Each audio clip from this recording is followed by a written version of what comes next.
lorsque nous avons fini la formation licence D il y a quelques jours, que l'étape suivante serait la certification. Et nous y sommes. En fait, la certification, elle est composée de plusieurs épreuves.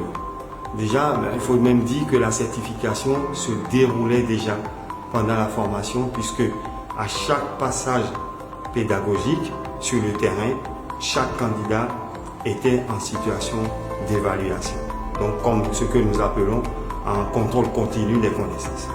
Maintenant, nous sommes dans phase d'évaluation sommative, c'est-à-dire où un bloc de jours a été réservé pour maintenant faire, disons, une petite évaluation des connaissances, des compétences qui ont été acquises pendant ces 2 semaines de formation.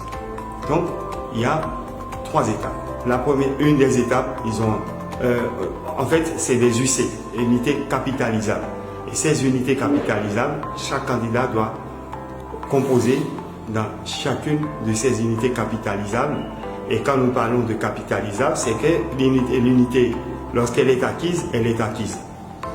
Maintenant, les candidats ont une obligation de valider chacune des 3 unités par une note de 10 ou plus pour pouvoir être admis à cette formation licence D. Donc, la première des unités capitalisables est composée d'une épreuve écrite. Une épreuve écrite sur plusieurs connaissances. Connaissance du football, ça fait 1. Connaissance de la sécurité du joueur, quand nous parlons de sécurité de joueur, c'est du point de vue médical, c'est-à-dire l'alimentation, l'hygiène, la prévention des blessures, les premiers soins, c'est-à-dire tout ce que les médecins et les services médicaux nous ont prodigué comme enseignement. Et la 3e connaissance, en ce qui concerne l'UC1, qui est évaluée sous forme d'écrit, c'est la connaissance des lois du jeu. C'est-à-dire, quand on parle de leader du jeu, on parle de l'arbitrage. Et en ce moment, nous sommes en plein dedans sur l'arbitrage du football à 8.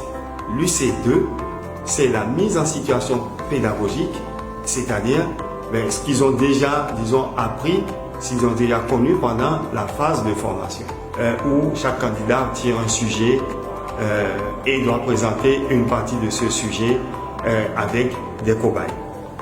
Et l'UC3, c'est la présentation du rapport de stage. Vous savez, j'avais dit que chaque candidat devait être en situation d'entraînement et nous présenter un rapport